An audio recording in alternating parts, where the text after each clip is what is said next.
Buenas tardes, mi nombre es Javier André Murillo Chávez, soy profesor en la Facultad de Derecho de la Pontificia Universidad Católica del Perú y profesor en la Facultad de Derecho y Ciencia Política de la Universidad Nacional Mayor de San Marcos. En esta oportunidad voy a hacer una réplica de la exposición que hice en Cine Debate, convocado por la Red Iberoamericana de Cine y Derecho, acerca del derecho en la Dama de Oro. Esta es una película que narra la historia jurídica de cómo el cuadro que vemos allá atrás, pintado por Gustav Klimt, denominado El retrato de Adele Bloch-Bauer, tía de María Altman, interpretada por Helen Mirren, quien vemos en pantalla, es robado, usurpado del dominio que tenía la familia judía en Austria, para ser muchos años después discutida la propiedad que tenía el Museo de la Galería Belvedere en Austria, a través de el caso que arma el abogado también descendiente de una familia judía en Austria, Randolph Schromberg, interpretado por Ryan Reynolds, ¿no? La película nos narra cómo esta batalla legal es traída y llevada a los tribunales, primero norteamericanos, luego austriacos, y finalmente también cómo narra también cómo se hace la vía diplomática para solicitar los cuadros y cómo esta vía falla en las negociaciones, ¿no? Como les decía, esta va a ser una réplica de mi intervención en el foro Cine Debate que hubo el día 11 de junio de 2020 a las 10 de la mañana a través del canal de YouTube de la Red Iberoamericana de Cine y Derecho. Voy a dejarles el link en la descripción del video para que puedan acceder al mismo. Tuve el honor de participar en un mismo panel con Eddie Chávez y Ramón Narváez, que son coordinadores de la Red Iberoamericana de Cine y Derecho, y quienes tuvieron la amabilidad de invitarme. Y tuve también el honor de compartir panel con la abogada mexicana María Elisa Vera y por parte del CIET Cusco de Yafet Oporto, de Perú, ¿no? En este seminario se vieron más temas de los que voy a exponer ahora, pero era necesaria también la réplica de esta charla para el canal que yo manejo, adicionalmente también corrigiendo los problemas técnicos que pudo haber en la intervención que realicé. Bueno, el retrato de Adele Bloch-Bauer, como señalaba, es el primero, ¿no? Por eso es que lleva un 1 en la pantalla, como se puede observar. Este retrato, pintado por Klimt, fue encargado por el esposo de Adele Bloch-Bauer, que era Ferdinand. Se llamaba Ferdinand. Él encargó el retrato, se realizó el retrato, y era un retrato como cualquiera que podemos tener en nuestras casas, ¿no? En ese tiempo, obviamente, estaba en apogeo el arte y se encargó a un artista realizar el retrato. Pero esta pintura, como señala la autora del libro La Dama de Oro, la historia extraordinaria del retrato de Adele Bloch-Bauer, la obra maestra de Gustav Klimt, que es este de aquí, esta obra es la guía para realizar la película que ahora comentamos, ¿no?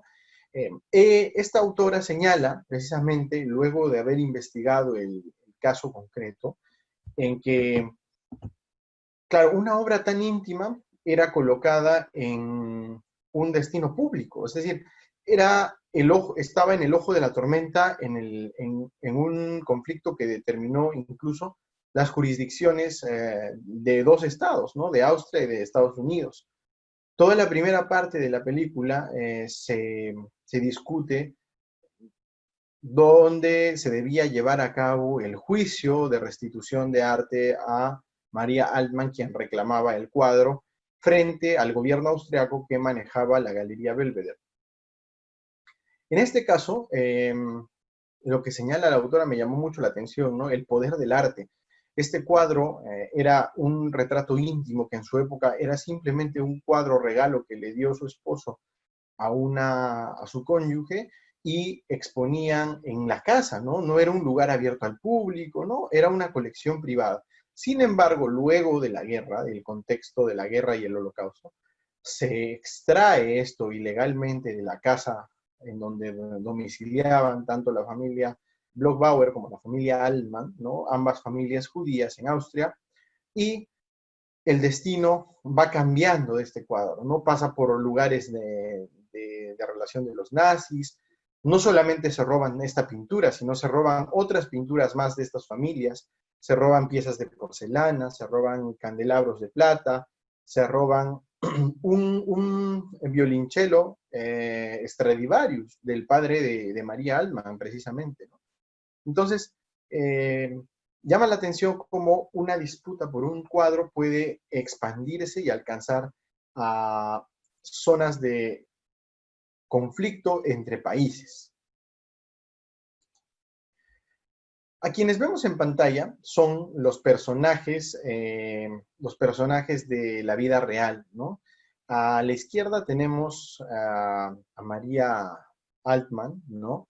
La sobrina de Adele, su tía, que está retratada en el cuadro, quien reclama, luego de la muerte de su esposo, junto al abogado Randolph Schomburg, que está justo al medio, reclaman la propiedad de estos cuadros, ¿no? Es porque eran 5 cuadros, entre ellos unos paisajes, un retrato más, y el retrato denominado retrato de Adele Bloch-Bauer, el primero, que es el que vemos también ahí en pantalla, que es el objetivo principal de la disputa, porque incluso en la película se le llega a denominar la Mona Lisa de Austria, ¿no? Una cosa tan importante que tenía esa relevancia para ellos.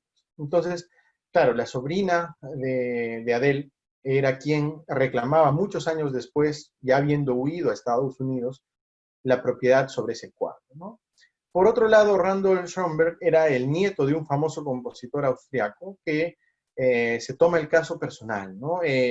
Su pasado, la historia que pesaba sobre él, ayuda a que tenga esa vocación de inmiscuirse en el caso de manera profunda, diligente y con todo su tiempo, porque él trabajaba en un estudio de abogados muy grande y efectivamente el tiempo y el esfuerzo de este caso de restitución de arte le fue consumiendo bastante el tiempo, la vida personal, y generó incluso que luego renuncia a este gran estudio de abogados para poder lograr el objetivo. Y por otro lado tenemos también a Hubertus Rehn, que es un investigador, un periodista, que colabora mucho con ellos dos, ¿no? En la película eh, es un personaje que se le ve sano, se le ve completamente dispuesto a ayudar, va a un concierto incluso con el abogado, pero en la vida real, en el caso de la vida real, esta persona estaba muy enferma, ¿no? Y al momento final del triunfo ya era una persona que estaba eh, prácticamente desahuciada porque tenía mucho dolor respecto a una enfermedad que tenía y que le había tocado vivir, ¿no? Pero, bueno, y ahí difiere un poco la película de la vida real porque en la película apoya mucho más en persona, pero en en la vida real apoyó más con el contacto, ¿no? Logró encontrar, por ejemplo, el testamento de Adele, del cual se valía la galería y el Estado austriaco para reclamar la propiedad de este cuadro, y permite que los otros dos personajes principales entren y puedan tener acceso a los documentos, ¿no? También encuentran otros documentos muy importantes para el caso a través de él, y él celebra esto porque era un tipo de reivindicación personal sobre el Estado austriaco, porque incluso familiares de él fueron y llegaron a ser nazis, según se cuenta en la película, ¿no? Y en el libro debe estar un poquito esto más detalle, pero eh, es una revancha personal de él con su familia para reivindicar el nombre y el apellido de su familia en virtud del pasado triste que se tenía, ¿no? El otro personaje principal es el gobierno austriaco y efectivamente la postura que tienen de querer siempre tener el cuadro, reivindicar el cuadro, no dar el cuadro, y esto genera pues una batalla legal que dura años y años. El conflicto que se genera es un David contra Goliat, ¿no? Una figura recurrente en el cine. Vemos siempre la pelea del pequeño contra el grande, ¿no? Lo vemos en The Rainmaker, lo vemos incluso en Tribunal en Fuga, ¿no? Estas películas en las cuales, claro, el pequeño abogado o el abogado que hace todo por salir adelante defendiendo el interés de su cliente, se tiene que enfrentar a un grande, ¿no? A una tabacalera, a una empresa de armas, a una compañía de seguros, ¿no? Siempre al grande, ¿no? En este caso fue un David contra Goliat bastante peculiar. Era una señora que tenía una tienda de moda, una tienda de vestidos en Beverly Hills, contra el gobierno austriaco en la Corte Suprema, ¿no? Es algo impresionante. Desde ese punto de vista cinematográfico, la historia es preciosa, es espectacular, es de mis favoritas, una de mis películas favoritas, ¿no? Vemos cómo este abogado Stromberg deja todo, le afecta incluso en su vida personal. Clarísimo es que cuando tiene una audiencia en la Corte Suprema, deja a su esposa por dar a luz, por ir. La esposa le dice, ve, yo sé que es importante para ti, lo entiendo, pero ahí se ve como el abogado héroe, ¿no? El abogado que tiene que ir en contra de este grande por un afán de justicia, va y deja todo por llegar a enfrentar a este Goliat, ¿no? Ahora, no solamente eso, sino que también es un David contra Goliat, pero también en la casa de Goliat. ¿Por qué? Les voy a explicar. Lo que sucede es que, como les decía, el punto controvertido de la primera parte de la película no es tanto si se debe restituir el cuadro o no. El primer paso de esta ficción trata acerca de la diplomacia, ¿no? Se generan leyes de restitución de obras de arte de parte del propio gobierno austriaco. María Altmann y Stromberg, todavía en la gran firma, van y reclaman los cuadros en vía diplomática. Se genera un comité para discutir el caso y el comité obviamente iba a fallar en contra porque, como dijimos, ¿no? Se trataba de la Mona Lisa de Austria.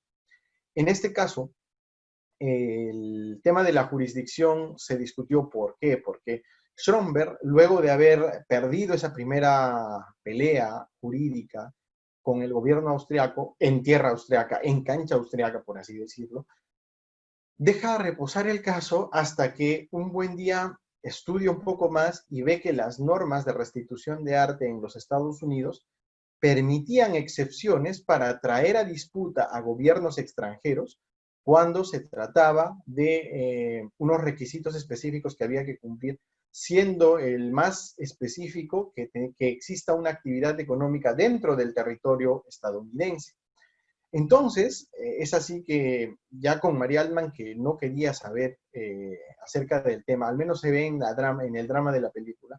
En el libro no se deja ver bien claro si es que ya habían sentido ese espíritu de derrota, pero bueno, el abogado Stromberg, presenta la demanda ante un juez federal y le toca a la juez Florence Mary Cooper, que finalmente, y esto es una muy bonita escena de la película, en donde efectivamente la juez señala que sí se debe hacer una excepción y es retroactivamente aplicable la ley sobre este tema. ¿Por qué?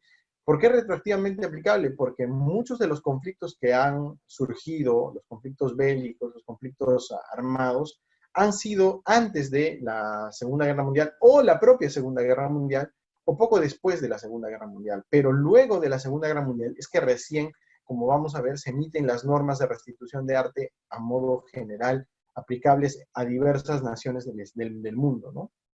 Entonces, una vez que se determinó que va a ser aplicable, el Tribunal de Apelación del Noveno Distrito en Estados Unidos también confirma la decisión, pero el gobierno austriaco se negaba a mediar, se negaba a transar y finalmente se llega a la Corte Suprema de la República, ¿no? Y en unas escenas espectaculares en las cuales se ve, como le dicen, ¿no? A este David, al abogado Randall Stromberg, eh, los grandes abogados que se reúnen con María Altmann le dicen, no, no puedes llevar a un niño explorador frente a la Corte Suprema.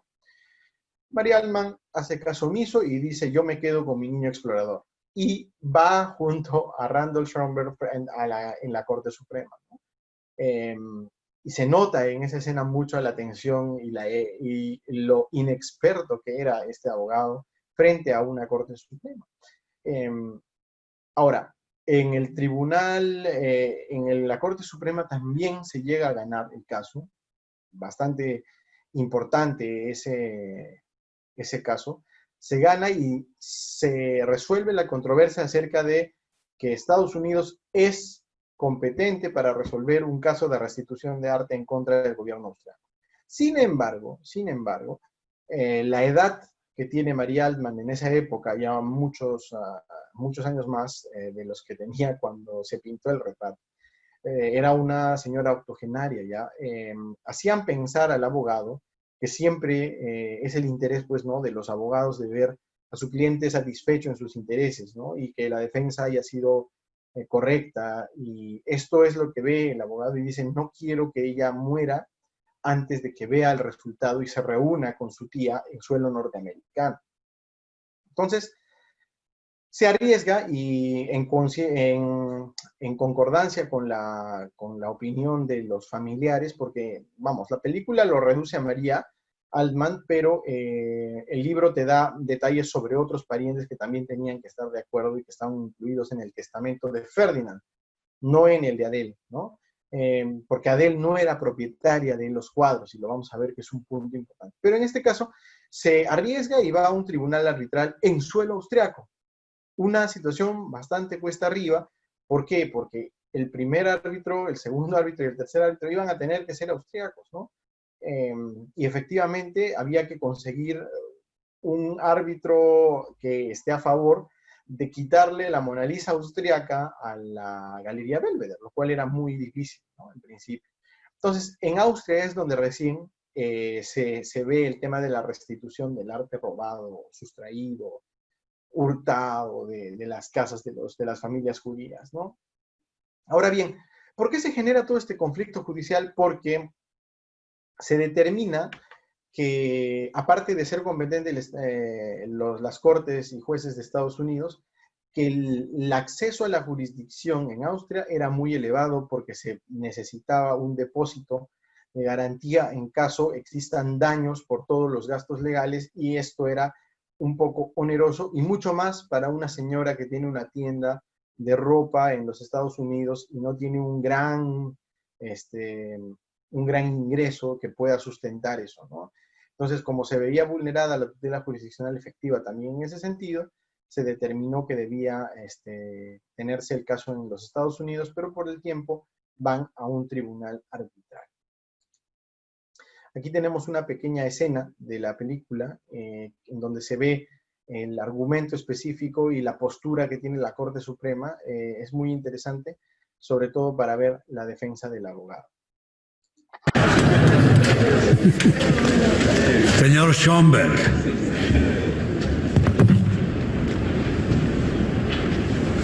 Presidente del tribunal y miembros de la Corte. Creemos que aplicar la ley de inmunidades no es inadmisiblemente retroactivo. ¿Por qué no es igual de sencillo decir que sí aplica retroactivamente? Porque la cuestión es, ¿cuándo debería ejercer jurisdicción para un propósito específico?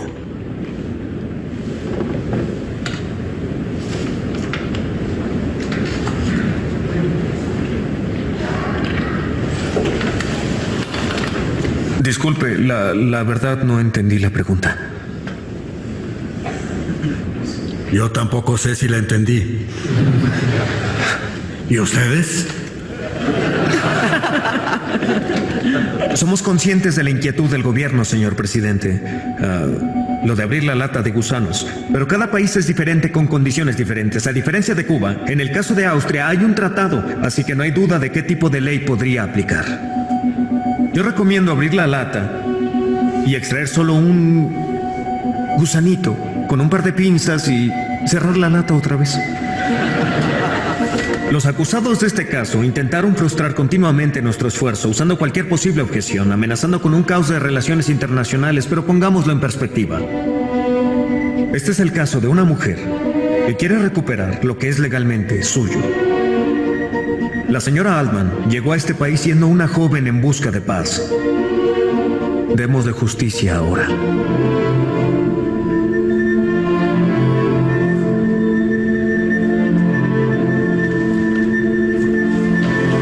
señor Schomberg.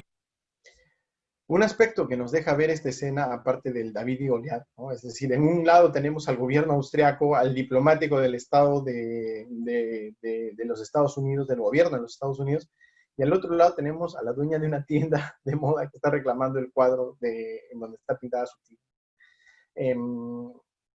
También es importante recalcar la precisión de los datos exactos del tribunal, ¿no? El presidente tiene ahí su nombre, Rehnquist, me parece que es el presidente en ese momento de la Corte Suprema. A su costado se puede observar claramente al difunto juez supremo Scalia, ¿no? Quien efectivamente hace un comentario, y eso está recogido aquí en el libro. Él hace un comentario, Scalia, diciendo que probablemente los intereses del Estado en no quebrar las relaciones diplomáticas con otros países no sea materia de protección por parte del tribunal. Y pensándolo bien, pues el originalista obviamente no va a pensar en otras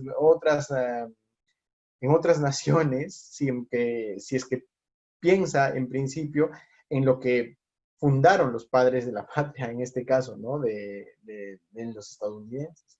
Es un dato aparte, pero lo importante es ver cómo una disputa por restitución de arte llega a la Corte Suprema de los Estados Unidos, primero por un tema de competencia, y luego debía verse regularmente esto en el tema en el juzgado, en primera instancia, luego en el tribunal en segunda, y solamente si existía algún tema de relevancia constitucional o de derecho que revisar, se iba a ver de nuevo en la Corte Suprema. Pero esto era un tema de procedimiento, ¿no? Del proceso específico de la incompetencia de los tribunales norteamericanos. Ahora bien, también se ve como el abogado Randall Schomberg dice, saquemos un gusano de la lata y cerremos. Este es un caso particular, señala. Trata de generar convicción en los jueces de que este es un caso particular en el cual, perdón, el acceso a la justicia está impedido de ser efectivizado en los procesos en los procesos de Austria, perdón, porque era muy oneroso y efectivamente la parte que está involucrada en este caso, David, no tiene acceso a más armas que la onda que tenía para derrotar a Goliat, que era esta posibilidad que tenía, ¿no? Pasemos entonces a ver ahora el derecho de restitución del arte, algunas pautas, ¿no? Es un derecho que está dentro de otra área, que es el derecho internacional humanitario. En tratados de derecho internacional humanitario, como del editorial Tirán, podemos encontrar muy buenos artículos, muy buenos comentarios sobre el derecho de restitución de arte. ¿Por qué? Porque es un área subordinada a la existencia de una guerra o un conflicto armado, ¿no? Necesariamente tiene que existir. No podemos hablar de derecho de restitución de arte fuera de un contexto de conflicto armado o guerra, porque no estaríamos ante parte de este derecho de restitución de arte debido a saqueos, extracciones ilegales, robos, hurtos dentro de un contexto de guerra. ¿Por qué? Porque la restitución de arte, si se solicita, habiéndose realizado por un tema de robo común fuera de un contexto bélico, tiene sus propios canales y no es el derecho de restitución de arte propio que se estudia en el derecho internacional humanitario. Esta área también es sumamente especializada y esto trae unas consecuencias bien fuertes, ¿no? La primera, la vemos incluso en la película, la primera es que es un derecho, un área del derecho que es muy especializada en el sentido de que uno tiene que estudiar muchísimo, y no solamente el tema jurídico, sino también el tema de historia, ¿no? Uno tiene que revisar documentos históricos, tiene que entrar en el contexto social, tiene que revisar qué es lo que sucede en cada uno de los casos, ¿no? Es muy gracioso porque en el libro en el cual se basa la película, se señala que cuando llega la apelación de la primera demanda, y la primera resolución que es favorable para los demandantes, tiene el tamaño de una guía telefónica.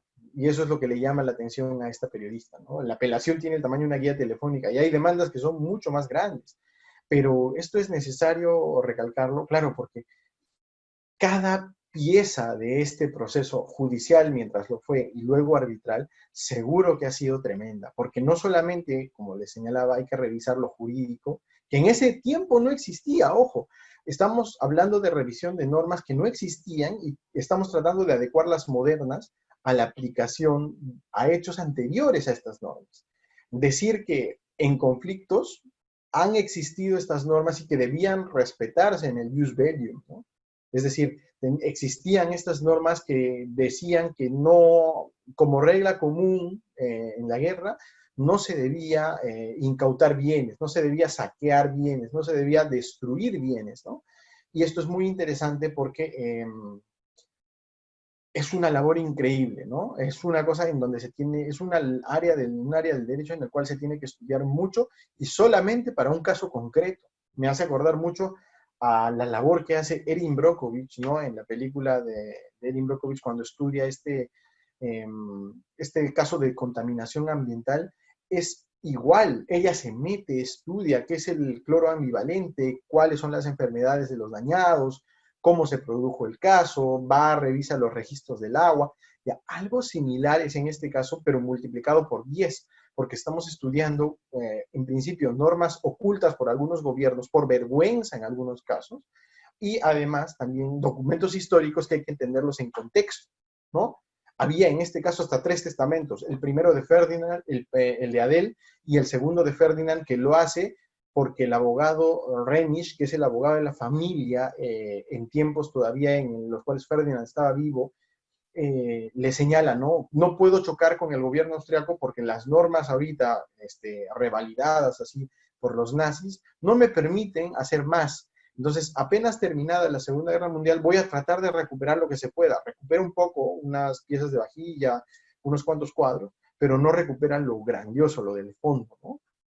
Y se debe entender la labor de los abogados en los tiempos del nazismo, no en el sentido de ser súbditos del sistema, sino en que debían moverse de alguna manera, incluso estando en contra de este régimen, pero debían moverse dentro de las reglas para poder proteger los intereses de sus clientes, más aún si se trataba de clientes que eran judíos y que efectivamente tenían los derechos fundamentales recortados y después de toda la masacre que se hizo, ¿no? Otro punto específico de esta área que es sumamente especializada es el costo de los litigios. En estos casos hablamos de años, ¿no? Estos conflictos duran muchísimo tiempo y efectivamente es importante entrar en conciencia de cuánto le cuesta a un abogado meterse a uno de estos pleitos. ¿Por qué? Porque efectivamente no solamente hay costos personales, sino también hay costos patrimoniales muy fuertes, ¿no? En el caso que tenemos aquí, el abogado tiene que renunciar al estudio porque el estudio dice, hasta aquí nomás te ayudamos, pero ya es mucho tiempo. Hay muchos años de litigio. Adicionalmente, el tema personal. Y finalmente, un último punto relacionado a este es la manera que el abogado va a cobrar, ¿no? Obviamente, si hay un montón de labor que hacer, aparte de la realización personal por haber conseguido justicia, también existe la parte patrimonial y que se le debe pagar al abogado. En estos casos, normalmente, lo que se pacta es cuota litis. Y la cuota litis es precisamente obtener un porcentaje del monto final de éxito que va a obtener el abogado. Esto incentiva, claro, a que se pueda ganar el caso, pero también hace pensar mucho en la aversión al riesgo, porque un abogado, por más que sea meticuloso, preparado, diligente, tiene que tener al menos una certeza de que esto va por buen camino para meterse a esta odisea, porque es una odisea en la cual se pelea contra un Estado entero, y en un Estado entero con el cual obviamente ha estado en guerra su país. Es una labor muy compleja por estos motivos.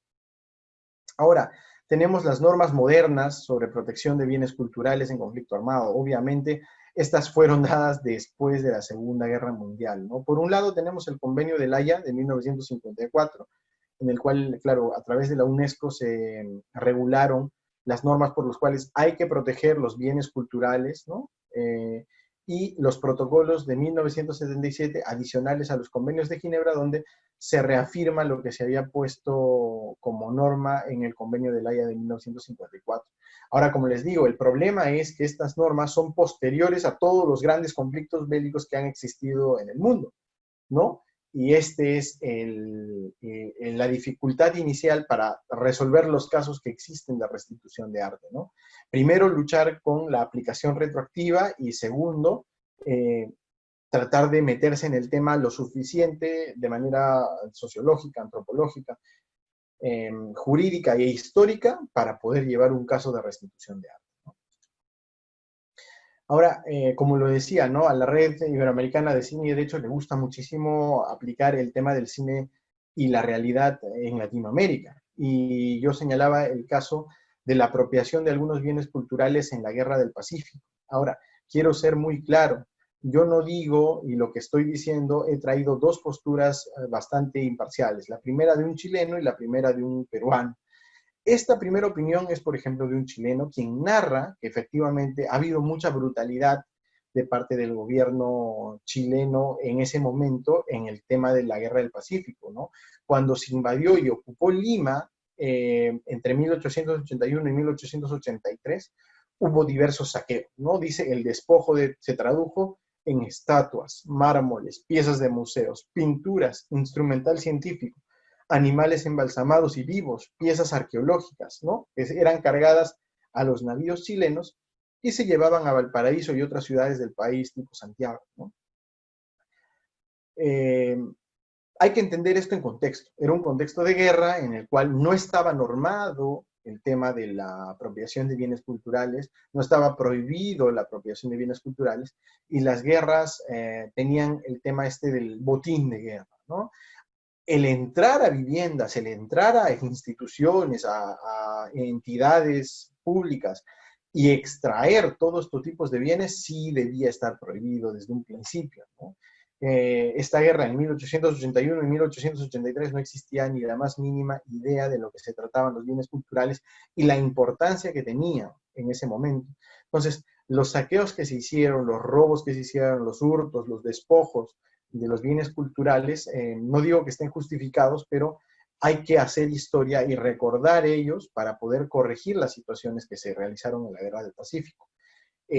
Ahora, como bien lo señala también el historiador chileno Godoy, en este caso, si Perú hubiera ganado, hubiera sucedido exactamente lo mismo en Chile.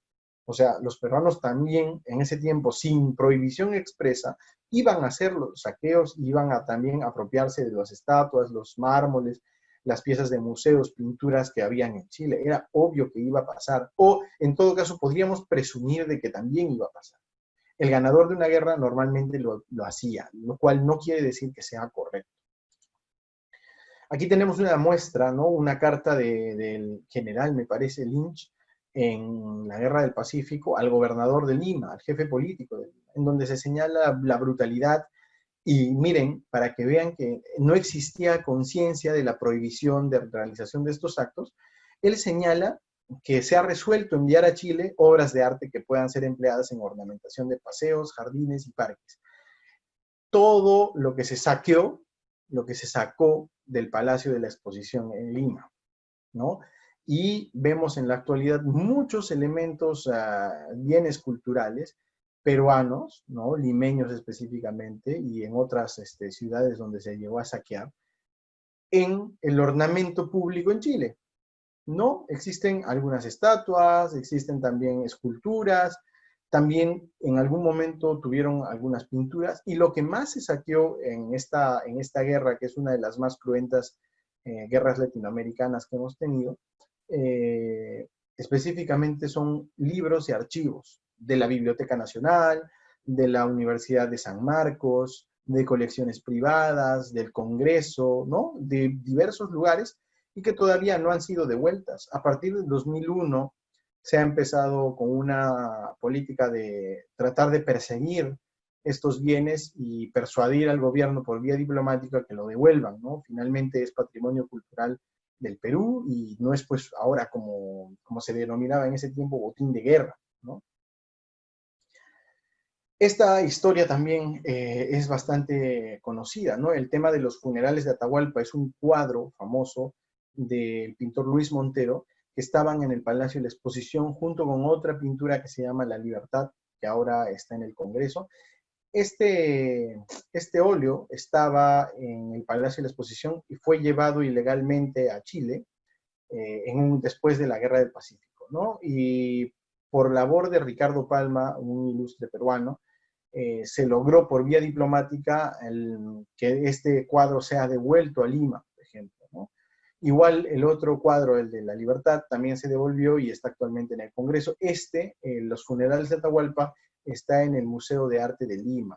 Fueron bienes que tuvieron una historia feliz, no tuvimos que hacer una gran película como La Dama de Oro para ver cómo volvían al Perú, pero en este caso efectivamente fueron llevados ilícitamente al exterior en un contexto de guerra y con la misma cortesía, viendo que ya se habían aprobado estas nuevas normas, fue recuperado el cuadro, ¿no? El cuadro para el Perú. Finalmente también, como les decía, existe aquí una reflexión de un historiador peruano, de historiadores peruanos, o bibliotecólogos peruanos en realidad, porque hablan del saqueo de las bibliotecas y archivos. En este caso, se habla, ¿no?, de que no es una ficción literaria, no es una ficción cinematográfica, como podemos analizar en muchos casos, sino que es un arrebato de los bienes culturales, ¿no? También dicen, no es un arrebato emotivo, ¿no?, nacionalista en contra de nuestro país vecino, sino que se trata de hechos que están probados, documentados, y que se tienen que ir corrigiendo poco a poco como vienen haciendo, ¿no? En efecto, todos estos bienes que han sido expropiados de manera ilícita en contextos de conflicto armado tienen que volver de todas maneras al país donde le pertenece, ¿no? Y a las colecciones privadas donde pertenece o a la entidad pública a la que pertenece. También podemos ver el tema de la restitución de arte en las series animadas, ¿no? El capítulo de Los Simpsons, de Los Peces del Infierno, en la temporada 7, nos trae este capítulo espectacular, una muestra de cómo Abe Simpson, el abuelo Simpson, Montgomery Burns, que son los que siguen vivos hasta la actualidad en la serie, están junto a algunos de los antepasados de el jefe Gorgory, de Barney, ¿cómo se llama?, de el profesor, ¿no?, Skinner, y que muestran cómo encuentran obras de arte, las empacan, y ellos hacen su pacto de sangre, en que no iban a tenerlo hasta que el último de ellos muera. Entonces se ve como si estuvieran haciendo algo legal. Cuando uno es niño y ve esta caricatura, dice, oye, mira, así se manejan las cosas, ¿no? Muchos años después, siendo abogado, uno se da cuenta de que, oye, esto estaba mal. Y en la misma serie, el gobierno norteamericano, ¿no?, incauta las obras que encontraron y se las da al legítimo heredero, que es graficado como un personaje sumamente caricaturesco y paródico, ¿no? Que no tiene ni el más mínimo interés por las obras de arte. En este capítulo igual podemos ver que en la producción de Los Simpsons se documentó muy bien acerca de arte robado, arte perdido, ¿no? Tenemos, por ejemplo, aquí el cuadro de Rafael, ¿no?, el retrato de un joven, que está completamente documentada la pérdida de este cuadro. Es un cuadro perdido, no se conoce la ubicación de este cuadro. En las manos del señor Burns se puede observar ahí, ¿no?, después justo de la Segunda Guerra Mundial, y también en las manos de Abe Simpson en la actualidad, ¿no? Pero este cuadro en la realidad está perdido, se le atribuye a Rafael y no tiene paradero. Otro cuadro que se ve en este capítulo también es Madonna y el niño, ¿no? En este caso también, esta es la que vemos, la única figura en internet que se puede obtener del cuadro. No se sabe los colores, así se ve la imagen. Se ha señalado en internet, según lo que he podido investigar, que los productores de Los Simpsons estudiaron muy bien los colores del cuadro y esos son los que han visto del registro de obras perdidas que existía, y se ha nutrido muy bien la serie para hacer estas referencias, ¿no? Por otro lado, también tenemos ya también la protección del arte en el cine, en la película Operación Monumento, ¿no? Que si bien no es una gran película, se observan muchos detalles y cómo se arma un grupo especializado en restaurar el arte. Porque, claro, lo que pasa es que Hitler, y se narra también en el libro del caso de la Dama de Oro, Hitler tiene un plan de armar un museo de obras de arte mundial, ubicado en su tierra natal, ¿no? En el borde entre Austria y Alemania, ¿no? En este caso, claro, se trata de armar esto en 1939 y no se logra porque precisamente los aliados empiezan a presionar y arriman a Hitler al búnker donde finalmente falleció. Y desde ese búnker, él ordena la destrucción de todas las obras de arte incautadas que estaban ubicadas en cuevas, minas y escondites secretos que solamente el ejército nazi conocía.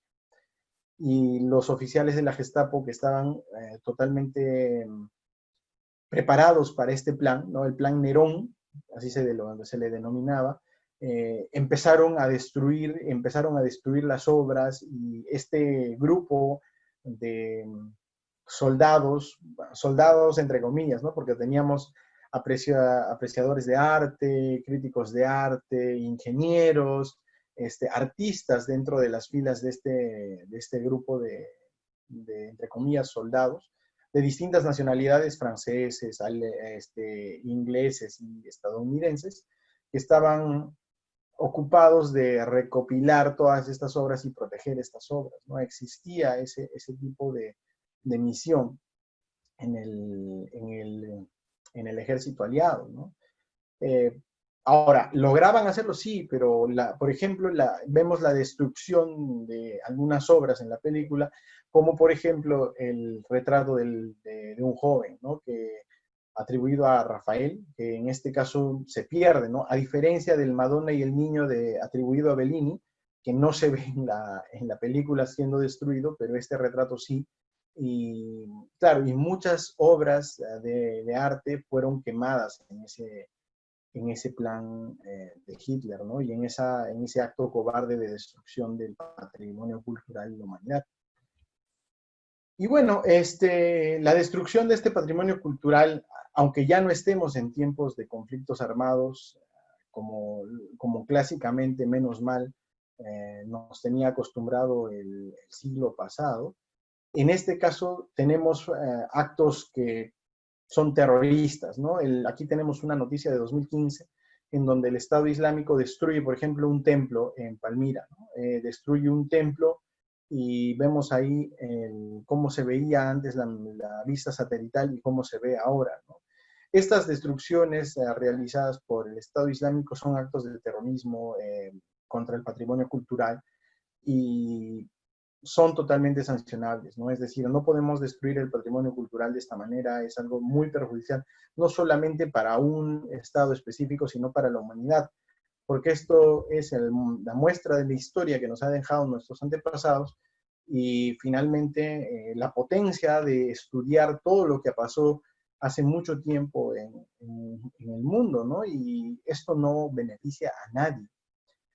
Una destrucción como esta no puede existir. También sería de mencionar, pero no es pues un acto comprobado que haya sido realizado por alguien o si ha ocurrido por un accidente, pero el incendio de la Catedral de Notre Dame también es una gran pérdida, ¿no? Estos bienes, cuando hablamos de bienes culturales, no solamente estamos hablando de pinturas, sino también obras arquitectónicas, edificios, esculturas, pinturas, grabados, todo entra dentro de los bienes culturales que no se deben perder, ya sea en conflicto armado o fuera del conflicto armado, ¿no? Finalmente, para señalar que existe un artículo sobre la película específica y el papel de la Corte Suprema en el libro Los Tribunales de Justicia en el Cine, el artículo está escrito por mí. Este libro es coordinado por Eddie Chávez y Elder Domínguez, es auspiciado por el Poder Judicial del Perú y la Red Iberoamericana de Cine y Derecho. Está el archivo de PDF del Poder Judicial colgado entero en la web del Poder Judicial. Voy a poner también el link en la descripción para que puedan acceder. Y llamar la atención que este artículo trata no tanto de la restitución del arte, sino del papel de la Corte Suprema en esta película, ¿no? Cómo se grafica, a diferencia de otras películas, como por ejemplo Amistad o el caso de el pueblo de los Estados Unidos contra Larry Flint, ¿no? Son distintas perspectivas acerca de la Corte Suprema y cómo efectivamente difieren de película en película. Bueno, muchas gracias por su atención. Los invito a suscribir primero a la Red Iberoamericana de Cine y Derecho. Suscríbanse a su canal. Están subiendo muchos cine debates de películas norteamericanas, comerciales de Hollywood, independientes, que tienen mucho significado y con diversos aspectos de derecho. Incluso también está la versión larga de esta charla en donde han participado Jafet en Cusco y María Elisa en México. Y también los invito a suscribirse a mi canal y para cualquier duda también está mi correo electrónico. Con esto me despido, hasta luego y hasta otro video.